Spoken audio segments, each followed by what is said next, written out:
आज एक खास शख्सियत है मेरे साथ, वो व्यक्ति जो ग्राउंड लेवल पर उतरकर काम करने में विश्वास रखता है। सर, क्या इतना इशू है इस फार्म बिल में कि इतना बड़ा बवाल हो जाए, तिरंगे तक का अपमान हो जाए देश में? उनका कोई एजेंडा लग रहा है। This is not like a normal protest. आपके पुराने मित्र योगेंद्र यादव जी को कोई सलाह आपकी तरफ से? Any suggestion to mister Kejriwal? वो जो हीट सीकिंग मिसाइल होती है ना, ऐसे केजरीवाल वोट सीकिंग मिसाइल है। जहाँ पे वोट मिलेगा वहां पे वो जाएंगे। नमस्कार, जय हिंद। मैं हूं रौनक। 26 जनवरी के दिन देश की राजधानी में जो हुआ, शायद ही किसी को वो सही लगा हो। सारे उसकी निंदा कर रहे हैं, बहुतों का मन दुखी है। देश का अपमान, देश के तिरंगे का अपमान, वो भी गणतंत्र दिवस के दिन। कोई ये भूलेगा नहीं, भूलना भी नहीं चाहिए। लेकिन फार्म बिल को लेकर के जो बातें हो रही है, किसान भाइयों तक क्या ये सच्चाई पहुंच रही है? कौन है जो किसान बनकर ऐसी हरकतें कर रहे हैं? बहुत सारे सवाल हम सबके मन में हैं। आज एक खास शख्सियत है मेरे साथ, जिनसे मैं बात करूंगा इन्हीं सारे मुद्दों पर। नमस्कार दोस्तों, मैं रौनक और हमारे साथ मयंक गांधी जी।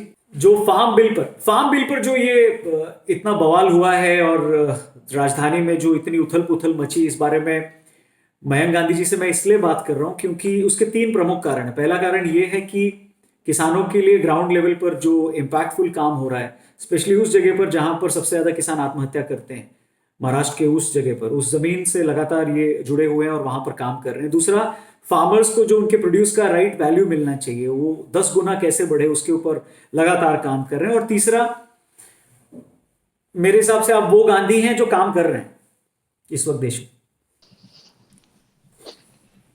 सो सो सर, पहला सवाल यही है जो जिसका जवाब पूरा देश जानना चाहता है कि क्या इतना इशू है इस फार्म बिल में कि इतना बड़ा बवाल हो जाए, तिरंगे तक का अपमान हो जाए देश में?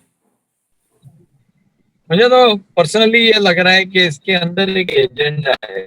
और ये फार्म बिल के पहलू हैं, कुछ प्रो है कुछ एंटी है। लेकिन जो एंटी वाले हैं और बहुत जी। माइनॉरिटी में है, इन्होंने बहुत बड़ा बवाल कर दिया है। और उसका कारण ये है कि इनका कोई एजेंडा लग रहा है। Meaning this is not like a normal protest. ये भी बहुत प्रोटेस्ट में पार्टिसिपेट किया है। आप जानते हो, इंडिया अगेंस्ट करप्शन, आम आदमी पार्टी, ये सारा काम करते जी। थे। लेकिन वो बिना एजेंडा का प्रोटेस्ट था, देश के लिए प्रोटेस्ट था। यहाँ पे और कुछ दिखता है, इतना तो साफ दिख रहा है मुझे।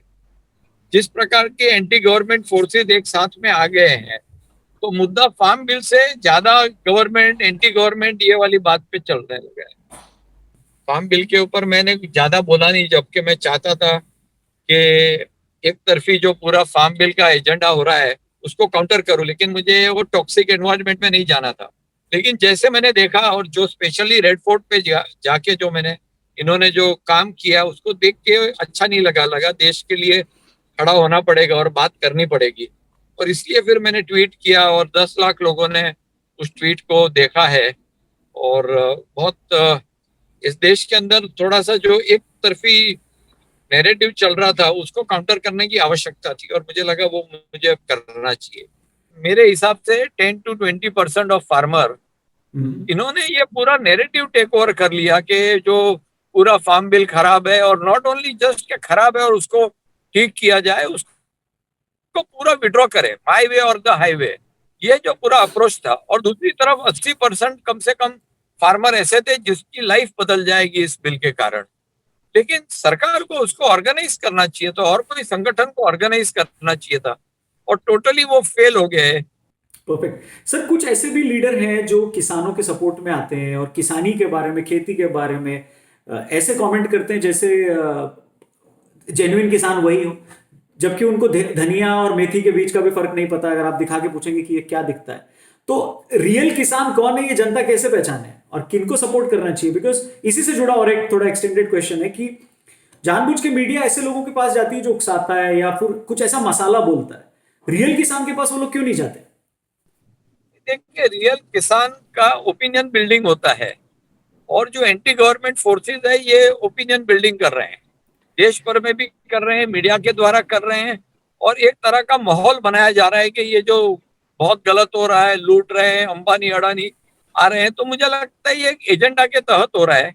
और एजेंडा जो चला रहे हैं वो शायद किसान नहीं है, वो तो आप भी जानते हैं और हम भी जानते हैं। लेकिन उनका एक अपना एजेंडा है, वो किसान को अपने सोल्जर्स बना के खुद लीडरशिप लेके आगे बढ़ना चाहते हैं। तो ये तो एक लीडरशिप पॉलिटिकल एस्पेक्ट हो गया।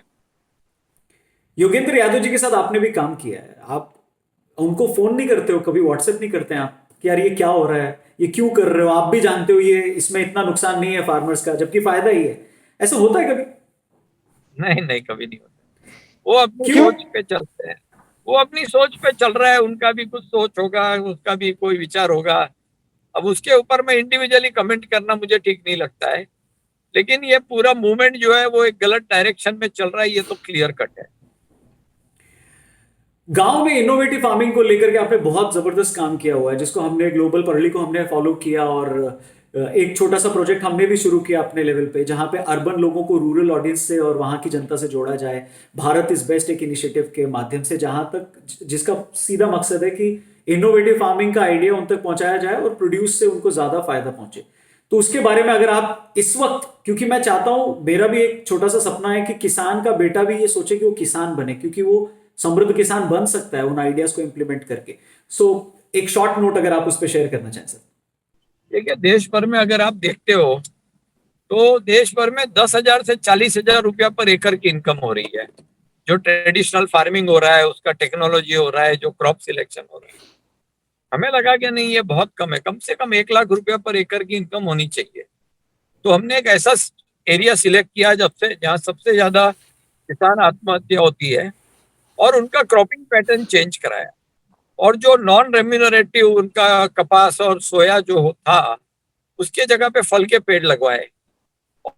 और उसको फिर कैसे करना, कैसे ट्रेन करना, कैसे फार्मर को सिखाना, और उसके बाद कैसे मार्केट करना, इनका हैंड होल्डिंग अगर हमने किया तो उसके बाद 1 लाख से काफी ऊपर की इनकम सबकी होने लगी। जी। तो ऐसा छोटा नहीं है। 106 गांव में हमने लास्ट 2 साल में 32 लाख पेड़ लगाए हैं।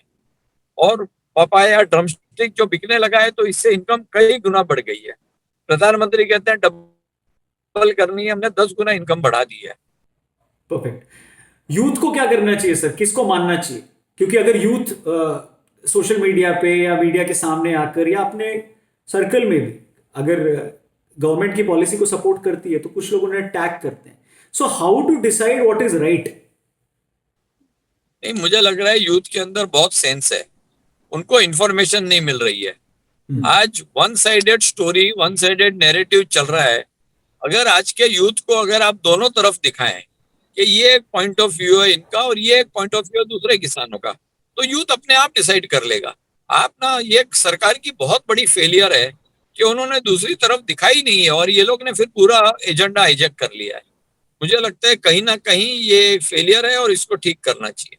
मयंक गांधी सर से मेरी बात हो रही है। मैं लोगों से कहना चाहूंगा, ये वीडियो जो लोग देख रहे हैं प्लीज कमेंट करिएगा, अपने सवाल भी कमेंट में लिख के जरूर भेजिएगा, साथ ही साथ इस वीडियो को भी ज्यादा से ज्यादा लोगों तक शेयर करिएगा। वेल सर, कुछ सवाल है जिसके फटाफट मैं आपसे जवाब चाहता हूं, रैपिड फायर समझ लीजिए आप इसे। पहला ये कि क्या नरेंद्र मोदी इस प्रॉब्लम को सॉल्व कर सकते हैं इस वक्त? Yes, who else can solve it? He is the prime minister of the country. He only will have to solve it finally. Any suggestion to him? No, he is heading the party also. I mean, BJP, so he must get the BJP people to go to the people and explain the benefits and the issues of the farm bill, so that the country knows what is right and wrong. आपके पुराने मित्र योया जी, योगेंद्र यादव जी को कोई सलाह आपकी तरफ से, कुछ आप उनको से कहना चाहते हैं कि भैया ये सब क्या चल रहा है? नहीं, ठीक है, he has a certain world view and he is acting as per that world view. I don't want to comment on him. Any suggestion to Mr. Kejriwal? Kejriwal तो जहाँ पे वोट मिलेगा वहां पे वो जाएंगे। अगर उनको ऐसा लगता है कि पंजाब में इनको सपोर्ट करूंगा तो ही वोट मिलेंगे, तो will support the farmers. So Kejriwal is like वो जो हीट सीकिंग मिसाइल होती है ना, ऐसे केजरीवाल वोट सीकिंग मिसाइल है, जहां वोट सर राहुल गांधी जी जब भी भाषण देते हैं तो यही कहते हैं जनता से कि सरकार सिर्फ 3-4 फैमिलीज को और 3-4 बिजनेसमैन को सपोर्ट कर रही है। कितना सही है उनका ये कमेंट, क्या लगता है? नहीं, मुझे अब ये बताइए कि अगर जो उनका अंबानी अडानी के ऊपर नजर है, क्या उनको कोई स्पेशल राइट दिए हैं क्या कि वो 2 किलो कम में 2 रुपया कम में खरीदे? कोई भी इंडस्ट्रियलिस्ट आए, कोई भी इन्वेस्टर आए, आप ना इंडस्ट्री को इतना कम समझते हो। देश बनता है वेल्थ क्रिएटर से। आपको जो वेल्थ क्रिएट करते हैं उसको हर सेक्टर के अंदर लाना चाहिए, और लेवल प्लेइंग फील्ड होना चाहिए, उसमें डरने की जरूरत नहीं है कॉर्पोरेट्स को आने से। ये हमारा इकोनॉमी बढ़ा है, बहुत सारे गरीब जो प्रॉस्पेरिटी में आए हैं या पॉवर्टी लेवल के ऊपर आए हैं, तो इसमें वेल्थ क्रिएटर का एक बड़ा हाथ है। सिर्फ ये देखिए कि इसका उसमें कोई मिसयूज ना हो, अब्यूज ना हो, कोई गलत ना हो। बाकी आपको इन्वेस्टमेंट्स तो चाहिए ही चाहिए देश भर में, नहीं तो आगे काम कैसे होगा? सारी इंडस्ट्री बंद कर देते हैं नहीं तो इस देश में। तो आप जिन किसानों के साथ काम कर रहे हैं उनको चेंज महसूस हुआ है, उनकी इनकम अच्छी बढ़ी हुई है, उनको कभी किसी कॉर्पोरेट ने लूटने की कोशिश की है? हमारे यहाँ जो हुआ है वो, जैसे मैं आपको एक एग्जांपल देता हूँ, पपाया पहले 3 रुपया केजी में बिकता था। जब से हमने काम करना शुरू किया है तो पूरे देश भर से व्यापारी वहां पे आके आज 9 रुपया 10 रुपया पर केजी में माल लेके जा रहे हैं, तो इनकी इनकम बहुत बढ़ गई है। और इसको ओपन कीजिए ना, इकोनॉमी को ओपन करने में आपको डर क्या है? मंडी भी चालू हुई है, वो बोल रहे हैं मंडी भी चालू रखेंगे, फिर क्या दिक्कत है? जिसको जहां बेचना है बेचे। आप कोई बिजनेस कर रहे हो और आपको बोला जाए कि सिर्फ इसी को बेचना और इसी से काम करना, तो ऐसा होता नहीं है ना। You have to create market and you have to work with market forces. Thank you very much sir हमसे बात करने के लिए। आप ऐसे ही लोगों को इंस्पायर करते रहें और आपसे बात होती रहेगी। Thank you sir, thank you sir. Thank you Raunak. लोगों से मैं ये कहना चाहूंगा कि प्लीज कमेंट करें आप इस बिल के बारे में क्या सोचते हैं, इस प्रोटेस्ट के बारे में क्या सोचते हैं, 26 जनवरी के दिन देश में जो बवाल हो गया उसके बारे में आप क्या सोचते हैं? जब वो हुआ तो आपके मन पे क्या गुजर रही थी? और आप कमेंट जब करें तो जरूर लिखें कि आप कहां से लिख रहे हैं, किस इलाके से, देश से या विदेश से, कहीं से भी आप इस वीडियो को देख रहे हैं। तो बाकी इस वीडियो को जरूर शेयर करें, अपना ख्याल रखें, चैनल जरूर सब्सक्राइब करिएगा। अगर यूट्यूब पर देख रहे हैं और फेसबुक पर देख रहे हैं तो हमारे पेज को भी लाइक करिएगा। जल्दी मिलते हैं, नमस्कार, जय हिंद।